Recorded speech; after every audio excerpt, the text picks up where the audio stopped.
قرآن پاک کا حق تو ادا نہیں ہو سکتا، لیکن اس باغ میں جب ہم آتے ہیں تو جی چاہتا ہے کہ ایک ایک پھول، ایک ایک کلی، ایک ایک پتے سے لطف اندوز ہوتے ہوئے آگے چلیں۔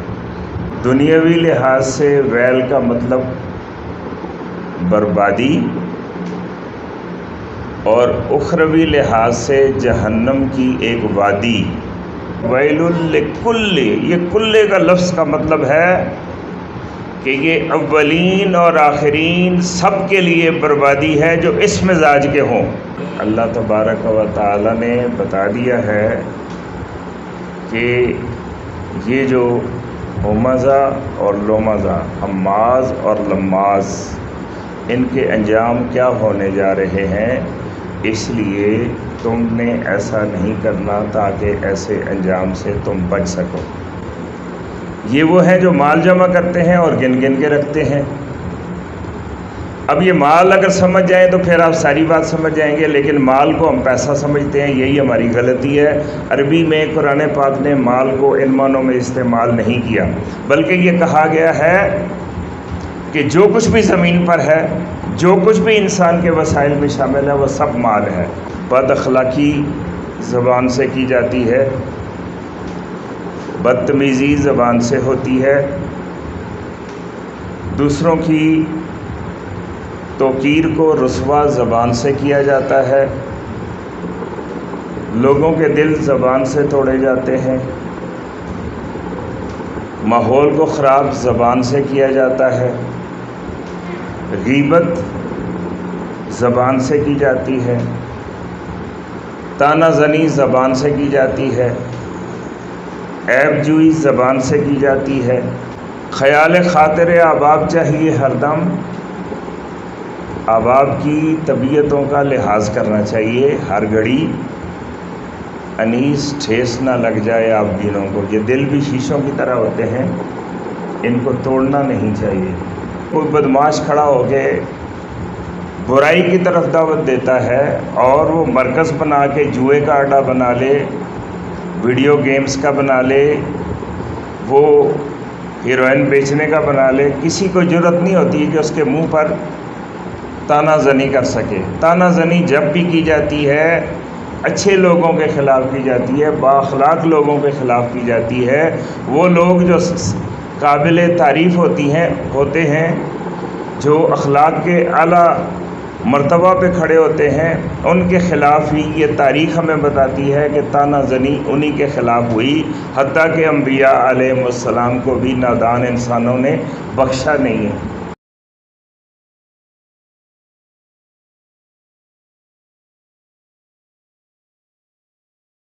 معزز حاضرین، سامعین اور ناظرین، اللہ تبارک و تعالی کے فضل و احسان سے آپ کے سامنے قرآن مجید فرقان حمید میں سے 104 نمبر سورت توقیفی اعتبار سے اور نزولی اعتبار سے اس کا نمبر ہے 32، سورہ الہمزہ تلاوت کرنے کا شرف حاصل ہوا۔ اللہ تبارک و تعالی سے دعا ہے کہ وہ ہم سب کو قرآن مجید سے کما حقہ وابستہ ہونے کی توفیق عطا فرمائے۔ سب سے پہلے یہ جو 9 آیات سورہ ہمزہ کی آپ کے سامنے تلاوت کی ہیں، ان کا مختصر مفہوم پیش کر رہا ہوں۔ ویل لکل ہمزۃ لمزہ،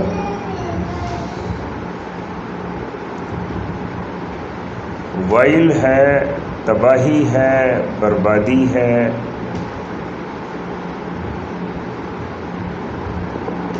ہر اس شخص کے لیے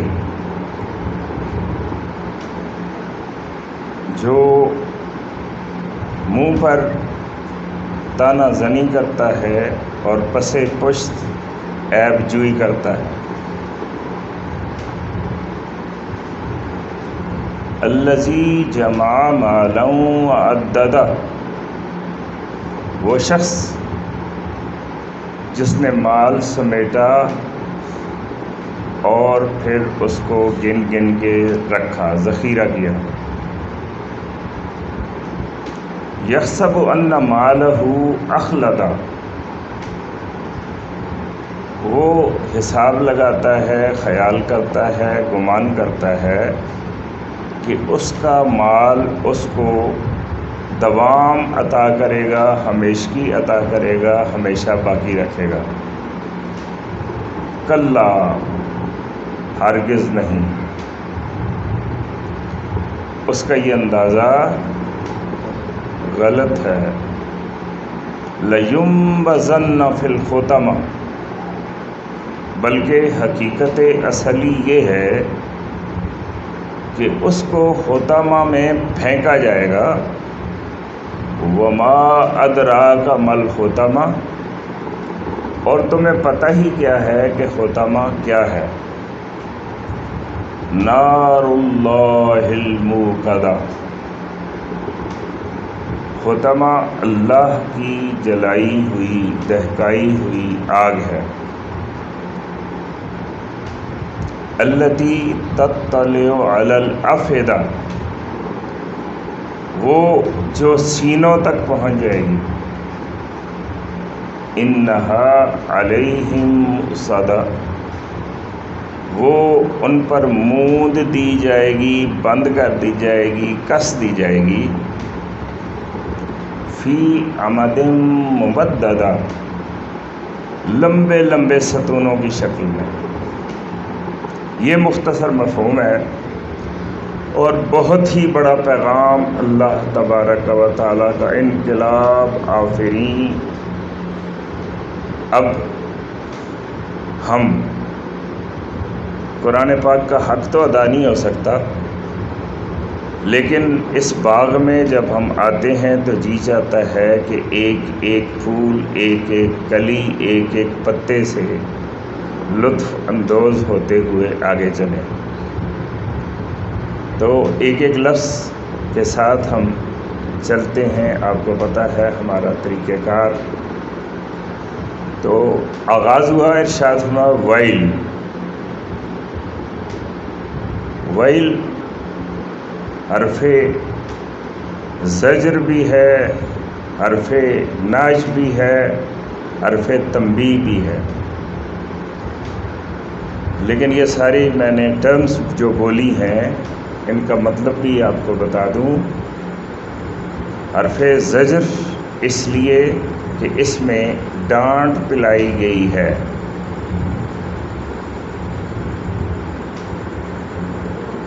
تو ڈانٹ پلانے کو زجر کہا جاتا ہے۔ انسان کو ایسے کردار کے لوگوں کو جن کا آگے ذکر آ رہا ہے، اللہ تعالیٰ نے ڈانٹا ہے۔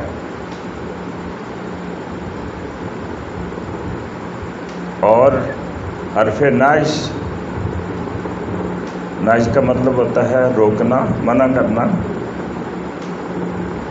تو اس لیے اللہ تبارک و تعالی یہ چاہتے ہیں کہ بندے جہنم میں جانے سے بچیں، اور اللہ تبارک و تعالی نے بتا دیا ہے کہ یہ جو ہمزہ اور لمزہ، حماز اور لماز، ان کے انجام کیا ہونے جا رہے ہیں، اس لیے تم نے ایسا نہیں کرنا تاکہ ایسے انجام سے تم بچ سکو۔ حرف تنبیہ، تنبیہ کا مطلب وارننگ، حالانکہ انگلش کا لفظ ہے، لیکن ہم انگلش جو ہے وہ اردو سے آج کل کچھ زیادہ سمجھنے لگے ہیں، اس لیے میں نے انگلش میں وارننگ بتا دیا۔ تنبیہ وہی لفظ ہے جو کبھی عام ہوا کرتا تھا، اب سمجھانا پڑ جاتا ہے۔ تو اللہ تعالیٰ نے متنبع کیا اس سورہ مبارکہ میں بڑے بڑے حقائق سے، جن کو آگے بیان کیا جا رہا ہے۔ یہ تو اس کی، یہ حرف کی جو کیفیات ہیں وہ میں نے بیان کی کہ یہ کس مقام پہ بولا جاتا ہے۔ اس کا مفہوم اور مطلب ویل کا کیا ہے۔ ایک اس کا دنیاوی مطلب ہے، ایک اخروی مطلب ہے۔ دنیاوی لحاظ سے ویل کا مطلب بربادی، اور اخروی لحاظ سے جہنم کی ایک وادی۔ بربادی دنیا کی اور جہنم کی وادی۔ ویل نام ہے جہنم کی ایک وادی کا، اور ویل کا مطلب ہے جو دنیاوی مطلب ہے وہ ہے بربادی۔ یہ دونوں اس کے مطلب ہیں۔ ویل لکل ہمزہ، ہمزہ اور لومزہ۔ ہمزہ اسی سے لفظ نکلا حماز، اور لومزہ سے لماز۔ ہمزہ کہ بندہ جو ہے اتنا سرکش اور منہ پھٹ ہو گیا ہے کہ اچھی بات کرنے والوں پر سر عام منہ پر تانا زنی کرتا ہے، تانے دیتا ہے، کیونکہ اس کی بھلائی کی بات ہوتی ہے لیکن اس کے مزاج کے خلاف ہوتی ہے، اس کی فلاح کی بات ہوتی ہے لیکن اس کے کاروبار کے خلاف ہوتی ہے۔ اس طرح آپ گنتے جائیں بہت ساری وجوہات پیدا ہو جاتی ہیں جو باہر نہیں ہوتی، اس کے اندر ہی ہوتی ہیں، جس کے نتیجے کے طور پر وہ یہ جو مزاج ہے وہ اختیار کرتا ہے۔ اب بہتر ہوگا کہ اس مقام پہ میں بتا دوں کہ اس کے اولین مخاطب جو بیان کیے جاتے ہیں اور یہ کن کو کہا جا رہا ہے، اس کی ذرا تفصیل ہو جائے۔ جس صحابی نے رضی اللہ تعالیٰ عنہ، اور جب سب کا ذکر ہوگا تو رضی اللہ عنہم، جنہوں نے جس کو دیکھا اس کا ذکر کر دیا کہ یہ اس کے بکواسات کے جواب میں یہ سورہ مبارکہ نازل ہوئی، دوسرے نے کسی اور کو دیکھا اس کے ساتھ اس کو وابستہ کیا، تو مختلف آراء ہیں۔ کچھ نے کہا اخنس بن شریک ہے، غلطی سے کئی شریک بھی پڑھتے ہیں اس کو، اخنس بن شریک۔ کچھ نے کہا ولید ابن مغیرہ ہے، کچھ نے کہا امیہ بن خلف ہے، اور کچھ نے کہا کہ جمیل بن عامر ہے۔ یہ مختلف نام ہیں کہ یہ ان کا ذکر ہو رہا ہے، لیکن اللہ تعالیٰ نے جو لفظ یہاں استعمال کیا ویل لکل، یہ کلے کا لفظ کا مطلب ہے کہ یہ اولین اور آخرین سب کے لیے بربادی ہے جو اس مزاج کے ہوں۔ اس لیے جنرلائز کر دیا اللہ تعالیٰ نے اس سورہ مبارکہ کو کہ جو جو یہ حرکات و سکنات اختیار کرے گا ان سب کے لیے بربادی ہے۔ یہ محدود نہیں ہے، یہ 4 5 یا 6 اشخاص اور افراد تک، یہ ایک مزاج کے لیے بربادی ہے، ایک کردار کے لیے بربادی ہے، اور ایک رویے کے لیے بربادی ہے۔ اور پھر اس کا مفہوم وسیع ہو کے یہ قیامت تک پھیل جاتا ہے۔ اللہ تعالیٰ نے لفظ ایسا استعمال کر دیا کہ ہر تانا زن اور عیب جو کے لیے بربادی ہے۔ یہ قرآن پاک نے ایک تو ہمیں سکھایا ہے کہ یہ زبان جو ہے بہت زیادہ اس کا خیال رکھنا ہے، اور جہنم میں لے جانے میں اس کا بہت بڑا کردار ہے انسانوں کو۔ اس میں بہت سی باتیں آ جاتی ہیں۔ بد اخلاقی زبان سے کی جاتی ہے، بدتمیزی زبان سے ہوتی ہے، دوسروں کی توقیر کو رسوا زبان سے کیا جاتا ہے، لوگوں کے دل زبان سے توڑے جاتے ہیں، ماحول کو خراب زبان سے کیا جاتا ہے، غیبت زبان سے کی جاتی ہے، طعنہ زنی زبان سے کی جاتی ہے، عیب جوئی زبان سے کی جاتی ہے۔ تو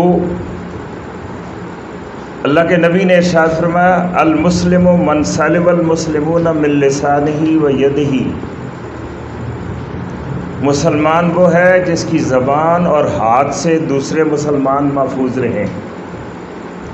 تو یہ جس کو ہم عام خیال کرتے ہیں یہ بہت بھیانک چیز ہے، اور جو ہمارے معمول ہیں وہ بہت خطرناک ہیں، اس لیے کہ اللہ تبارک و تعالی نے جو خوبصورت اور پیارا دین ہمیں دنیا میں امن و امان پھیلانے کے لیے دیا، وہ دنیا میں ہم نے کیا پھیلانا ہے؟ ہم تو اپنے گھر میں بھی اس کو برقرار نہیں رکھتے، جو موجود ہے اس کو تانے دینا شروع کر دیتے ہیں، جو موجود نہیں ہے اس کے عیب گننا شروع کر دیتے ہیں۔ تو یہ ہماری آواز جو ہوتی ہے اس میں ایک ایکو ہوتا ہے،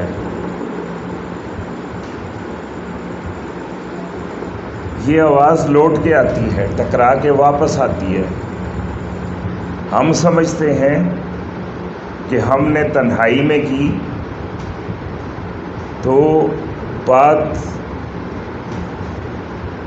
اللہ تک تو اسی وقت پہنچ جاتی ہے کہ میری نافرمانی کر رہا ہے بندہ جب ہم کرتے ہیں، لیکن یہ پھر آ کے جس کے بارے میں بات کی جاتی ہے اس بندے تک بھی پہنچ جاتی ہے۔ پھر for every action there is an equal and opposite reaction, یہ بڑا جنرلائز رول ہے، اخلاقیات میں بھی استعمال ہوتا ہے، حالانکہ یہ لاز آف موشن میں نیوٹن نے استعمال لکھا ہے اس کو۔ ہر عمل کا ایک رد عمل ہوتا ہے جو سمت میں مخالف ہوتا ہے اور مقدار میں برابر ہوتا ہے، بعض اوقات زیادہ بھی ہو جاتا ہے اگر اخلاقیات کے حوالے سے دیکھا جائے۔ تو پھر اس کا رد عمل آتا ہے، ماحول میں خرابی، گھٹن، بد اخلاقی پیدا ہو جاتی ہے، پھر اس کا جواب جاتا ہے، پھر یہ چین ری ایکشن شروع ہو جاتا ہے، جو اچھا بھلا پرامن ماحول تھا وہ تباہی کی طرف گامزن ہو جاتا ہے، شیطان کا مقصد پورا ہو جاتا ہے، اور رحمان نے جس طرف بلایا ہے ہم وہ رستہ بھول ہی جاتے ہیں، انا کا مسئلہ بن جاتا ہے۔ تو اس لیے یہ چھوٹی سی چیز نہیں ہے، اس لیے بہت زیادہ ہم نے اپنی زبانوں کا خیال رکھنا ہے۔ وہ شاعر نے کہا خیال خاطر احباب چاہیے ہر دم، انیس ٹھیس نہ لگ جائے آبگینوں کو۔ جس طرح ذرا سی ٹھوکر لگنے سے شیشہ ٹوٹ جاتا ہے، اسی طرح سے ہمیں احتیاط کے ساتھ، وہ کہتے ہیں نا کہ بندہ جا رہا تھا، ڈبے میں اس نے سامان پیک کیا ہوا تھا، تو رستے میں پولیس والا ملا، اس کے ہاتھ میں ڈنڈا تھا، آپ کو پتہ ہے ڈنڈے کے آگے جو ہے وہ میٹل لگا ہوتا ہے، اس نے ایسے زور سے مار کے پوچھا بھائی اس میں کیا ہے؟ اب وہ لے کے گیا تھا اس میں شیشے کا سامان، اس نے کہا جی پہلے برتن تھے اب کچرا ہے۔ اب سمجھ گئے بات کہ جس طرح سے آپ پوچھ رہے ہیں نا، تو اب وہ کچرا بن گیا ہے، آپ کے ڈنڈا مارنے سے پہلے وہ کیا تھا؟ وہ برتن تھے۔ تو خیال خاطر احباب چاہیے ہر دم، احباب کی طبیعتوں کا لحاظ کرنا چاہیے ہر گھڑی، انیس ٹھیس نہ لگ جائے آپ دینوں کو. یہ دل بھی شیشوں کی طرح ہوتے ہیں، ان کو توڑنا نہیں چاہیے. ارشاد فرمایا ویل لکل ہمزۃ لمزہ، ہر اس شخص کے لیے دنیا میں بربادی ہے، آخرت میں جہنم کی ایک وادی ہے، جو سامنے کیا کرتا ہے؟ تانا زنی کرتا ہے. کوئی سچی بات، کوئی آپ دیکھ لیں کوئی بدماش کھڑا ہو کے برائی کی طرف دعوت دیتا ہے اور وہ مرکز بنا کے جوئے کا اڈا بنا لے، ویڈیو گیمز کا بنا لے، وہ ہیروئن بیچنے کا بنا لے، کسی کو جرأت نہیں ہوتی کہ اس کے منہ پر تانا زنی کر سکے. تانا زنی جب بھی کی جاتی ہے اچھے لوگوں کے خلاف کی جاتی ہے، با اخلاق لوگوں کے خلاف کی جاتی ہے. وہ لوگ جو قابل تعریف ہوتے ہیں، جو اخلاق کے اعلیٰ مرتبہ پہ کھڑے ہوتے ہیں، ان کے خلاف ہی یہ تاریخ ہمیں بتاتی ہے کہ تانا زنی انہی کے خلاف ہوئی. حتیٰ کہ انبیاء علیہ السلام کو بھی نادان انسانوں نے بخشا نہیں ہے. ان کے خلاف بھی منہ پہ، حالانکہ ان میں برائی ہی نہیں ہے، پھر ان میں اپنے پاس سے ڈالنا اور بیان کرنا منہ پہ، اور اس کو پھر بہادری کی علامت سمجھنا کہ ہم نے کمال کر دیا ہے، کہ ہم جہنم کی طرف گامزن ہو گئے ہیں. استغفر اللہ، اللہ تعالیٰ معاف کرے.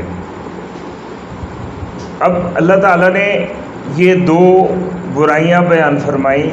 حماز کی بھی مذمت یہاں موجود ہے، لماز کی بھی، کہ سامنے جو عیب جوئی کرتا ہے اور بعد تانا زنی کرتا ہے اور بعد میں جو گنتا ہے کہ فلاں خرابی فلاں خرابی فلاں خرابی. بزرگان دین نے تو اس کا بڑا اچھا حل بتایا ہے کہ اگر آپ نے اپنی نیکیاں کسی کو دینی ہے تو سب سے زیادہ مستحق آپ کے والدین ہیں. انہوں نے آپ پر بہت محنت کی ہے، تو اس لیے اگر غیبت کرنی ہے تو پھر اپنے والدین کی کرو، کیونکہ وہ کہتے ہیں کہ غیبت کرنے والا، یہ بھی بزرگوں نے ہی فرمایا ہے کہ ایسے ہے جیسے چھت پہ کھڑا ہے، ہاتھ میں غلیل ہے اور اپنی نیکیاں لے کے پورے محلے میں پھینک رہا ہے ادھر ادھر ادھر ادھر نیکیاں. کہ انسان جب کسی کی غیبت کرتا ہے تو ایک جگہ فرمایا کہ جیسے مردہ بھائی کا جس طرح گوشت کھایا جاتا ہے، کیونکہ مردہ جو ہے وہ اپنا جواب نہیں دے سکتا، اس طرح ایک بندہ جو غائب ہے وہ اپنا ریبٹل کیسے پیش کرے گا، آپ کی تردید کیسے کرے گا. تو یہ ایسے ہے جیسے مردہ بھائی کا گوشت کھایا جاتا ہے. اللہ تعالیٰ نے سخت ممانعت اس کی فرمائی ہے. آپ کو پتہ ہے سورہ حجرات میں اللہ ولا یغتب بعضکم بعضا، کوئی ایک دوسرے کی غیبت نہ کرے، اللہ تعالیٰ نے اس سے منع فرمایا ہے. لیکن یہ بات عام انسانوں کے لیے بھی جو منع ہے، نبی پاک صلی اللہ علیہ وسلم کے لیے بھی لوگوں نے یہ حربہ استعمال کیا. تو اللہ تعالیٰ نے ان کے حوالے سے قیامت تک کے لیے ہر اس شخص پر جس کی یہ عادت ہے، اللہ تعالیٰ نے اس کی ممانعت فرمائی اور اس کی وجہ بھی بیان فرمائی. وجہ یہ ہوتی ہے، اگلی آیت میں اللہ نے بیان فرمائی الذی جمع مالا وعددا. یہ کون ہوتا ہے؟ حماز اور لماز کون ہوتے ہیں؟ الذی جمع مالا وعددا، یہ وہ ہیں جو مال جمع کرتے ہیں اور گن گن کے رکھتے ہیں. اب یہ مال اگر سمجھ جائیں تو پھر آپ ساری بات سمجھ جائیں گے، لیکن مال کو ہم پیسہ سمجھتے ہیں، یہی ہماری غلطی ہے. عربی میں قرآن پاک نے مال کو ان معنوں میں استعمال نہیں کیا، بلکہ یہ کہا گیا ہے کہ جو کچھ بھی زمین پر ہے، جو کچھ بھی انسان کے وسائل میں شامل ہے، وہ سب مال ہے.